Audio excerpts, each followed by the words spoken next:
Good afternoon. This is Brian Mitchell with Trade Algo. I wanted to make a quick um, video slash tutorial about how to pick your options trades in the options chain.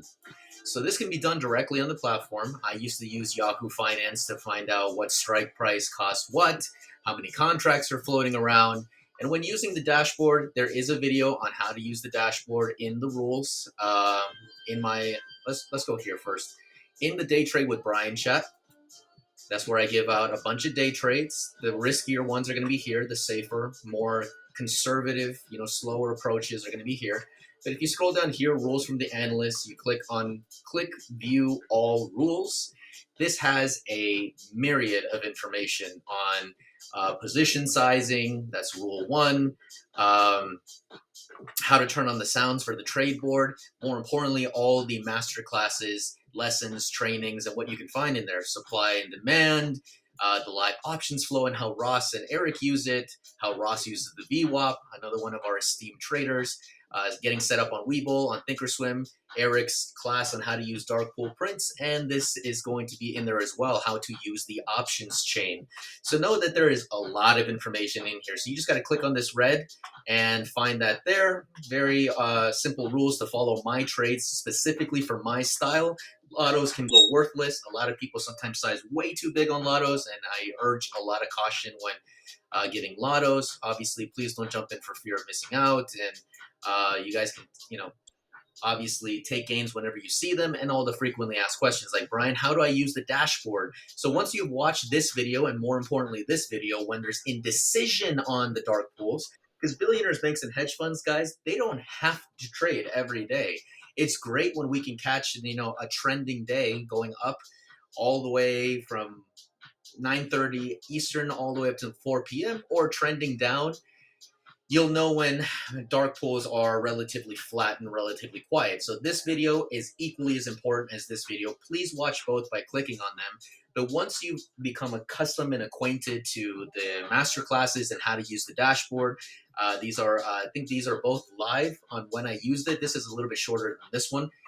You come to the options chain, guys. So when you log into the platform, you're gonna get this.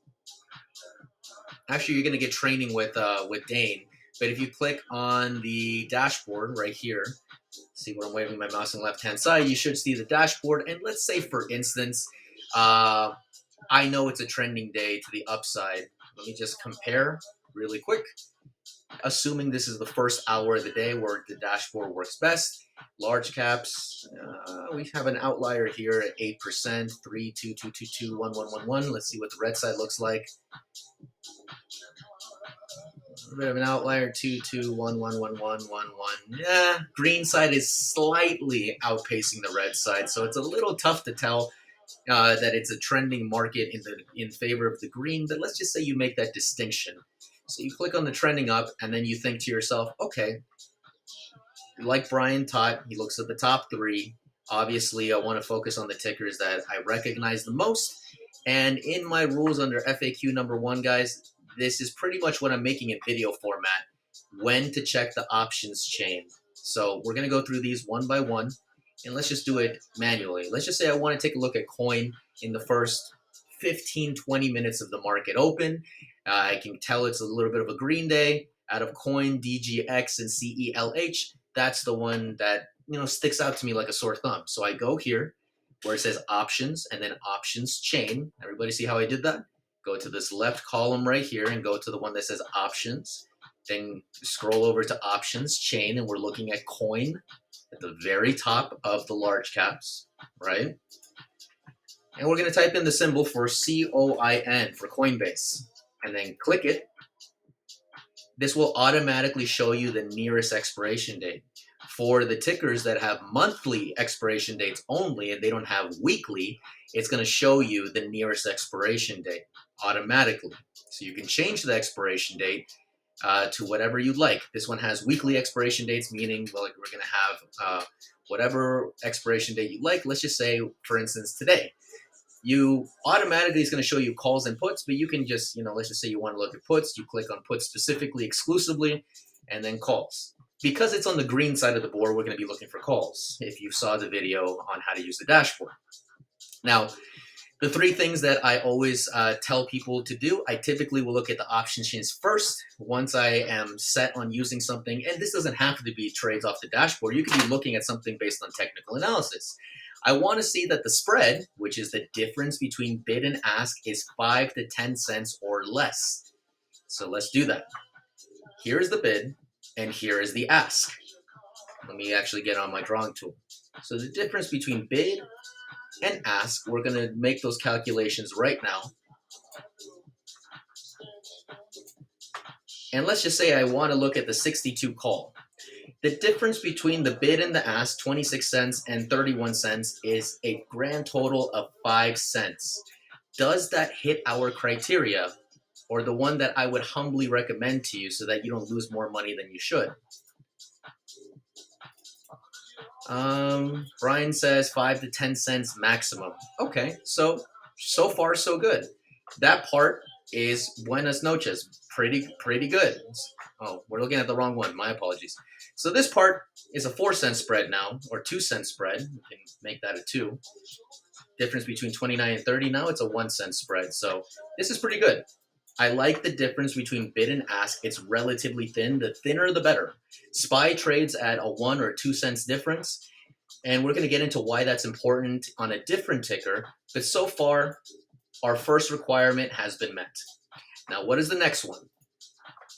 The IV, or volatility, implied volatility, that's what IV stands for, implied volatility, is 70% or less. So let's go back to the options chain and look at this column right here. And we were looking at the 62 strike. So is that percentage 70% or less? Yes. So implied volatility means you're paying a higher premium for those.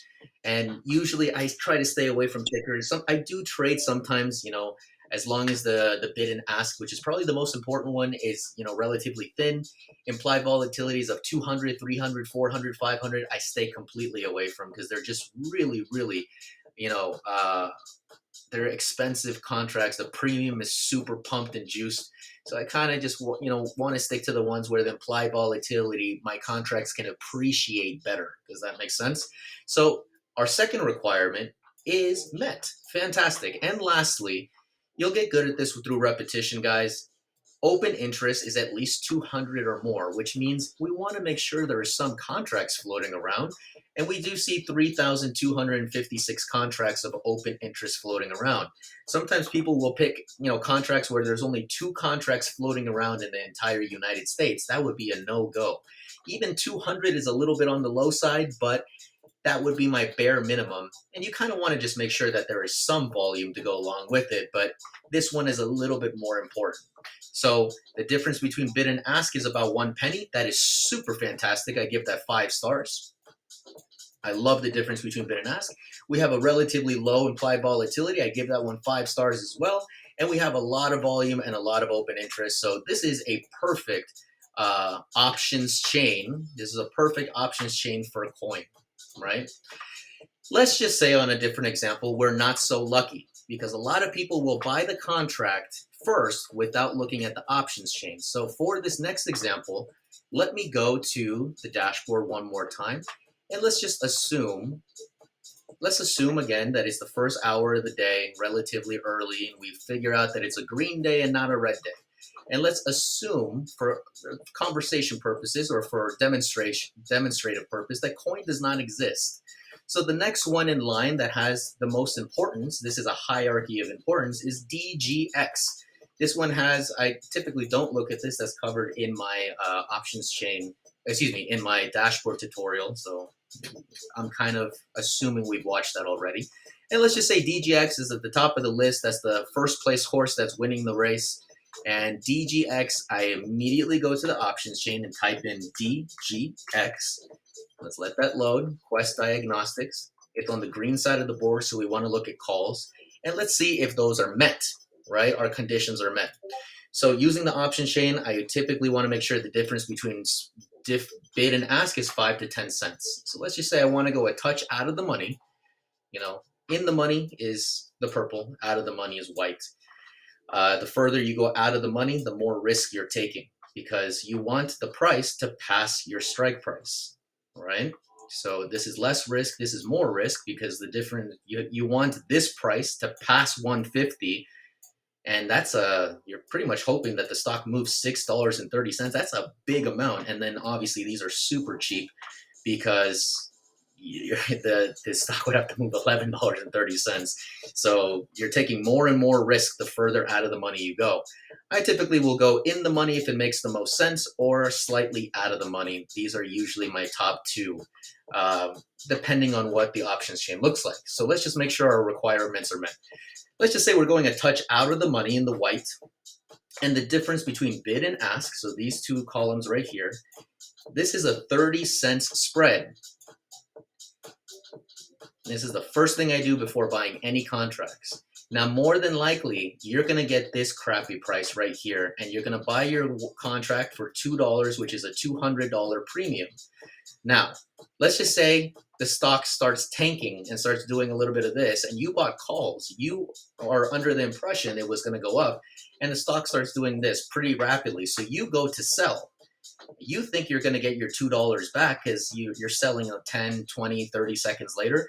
You're not going to sell for this price, ladies and gentlemen. You're actually going to be selling for this price. Does that make sense? So when you have a large difference between bid and ask, you're basically starting off at minus $30. So if you buy for $2 and you wanted to sell 1 second later, more than likely you're going to be filled for this price, guys. So that's why I don't want a option contract with a wide spread. And I keep seeing some mistake happen over and over, especially with the newbies that will jump in at the very top of the board, and I understand the excitement, but there is a right way to do this and a wrong way to do this. Or not a wrong way, I should say, just a very, very risky way to do that. And for beginners, it's more a risk than you should take until you're a little bit more experienced and versatile using this board and understand the nature of how, week to week, month to month, how the stock market's moving. So automatically this condition is not met. But for conversation purposes, let's just continue on with implied volatility 70% or less. Let's go to the options chain. That part looks good. That part doesn't look too shabby. So that part looks great. And what was the last part? Just for repetition purposes, open interest. We want to make sure there's at least a couple hundred contracts floating around so that when you're ready to sell, that somebody's going to buy them. If there's if there's zero contracts floating around, no one's going to buy them. So that open interest is very low. What if nobody later on wants these contracts? So does everybody understand that those three things are super important? More so these two. If the implied volatility, if you can stomach paying, premiums that are really, really, high, sure, go for it. But you'd have to, tinker around with that a little bit. These are the most important. More importantly, the bid. That's why I put that bid, the difference between bid and ask, and open interest. You do not want to engage in these contracts at all. There's no contracts floating around for the 120 call, zero contracts and volume floating around for the 125 call, zero volume, zero volume. I mean, this one barely meets our requirements. There's some volume in almost 200, still taking a little bit too much risk. And obviously a 60-cent spread, you're going to be down $60 when buying this contract, because if you wanted to sell it immediately, you're probably going to sell it for this price. All right, guys. So again, just a simple demonstration. Let's do this quick and live. Let's just say it's a bearish day in the market, and assuming it's the first hour of the day, you know how to SRPT. Let's just check it out really quick. SRPT is the first thing I do in the morning. Puts exclusively. I want to see puts. And let's just say we want to go a touch out of the money. That's a 220. That's a 235. So I'm going to be down $2.35. That spread immediately. We can move on to the next one. So grab. That spread is disgusting. So grab. That's the next in line that I'd be a little bit more interested in. Let's just say it's a super bearish day. We clearly know it is okay. This one's not that bad. The difference between bid and ask is 5 cents. So let's just see if that meets our requirements. Is 5 to 10 cents or less. So I typically like it to be 2 or 3 cents, but 5 cents, I can deal with that. I can stomach that. It's at the top of the board, probably has a lot of selling pressure on the dark pool. So I'm willing to, risk being 5 cents. It's only a 10 cents contract, so I'm okay with that. Check. Next, we want to make sure that the open interest or volatility, I should probably switch these a little bit so that we can make it importance. Here we go. There we go. So next, open interest is at least 200 contracts or more. So let's take a look at the open interest. And yep, there's 4,900 contracts flowing around, a little bit of volume. This one has no volume, so no. This one, again, you want to make sure there's something there in terms of volume. So this is the most important one. You kind of want to glance at this. So far, so good. So the $3 puts, good on the bid to barely kind of cut the wire, just under the wire. There's a 5 cents spread. The open interest is there. A little bit of volume is there. And lastly, is the implied volatility 70% or less? Yes. So yes, yes, yes. If I were doing puts on this day, SRPT, the difference between bid and ask was way too wide. My next one in line would be grab. Checked it really quick. Makes sense, makes sense, makes sense. Makes sense, guys? So you should be, the more you do this, like anything else, the better you'll get at it. You're just going to be able to come up to the dashboard and be like, okay, triple M, let's do some puts on triple M. And then just 1, 2, 3. Do, 5. Yep. Very simple, guys. So I hope this helps. I just want to make everybody's life easier, especially the newbies and beginners. My job is to make sure that you guys are smiling all the time, hopefully. If you guys have questions, you guys are more than welcome, as always, to email me at brian@tradealgo.com. Look forward to your success. As always, I'll see you guys on the winning side of the fence, and have a wonderful and blessed day. Cheers, guys.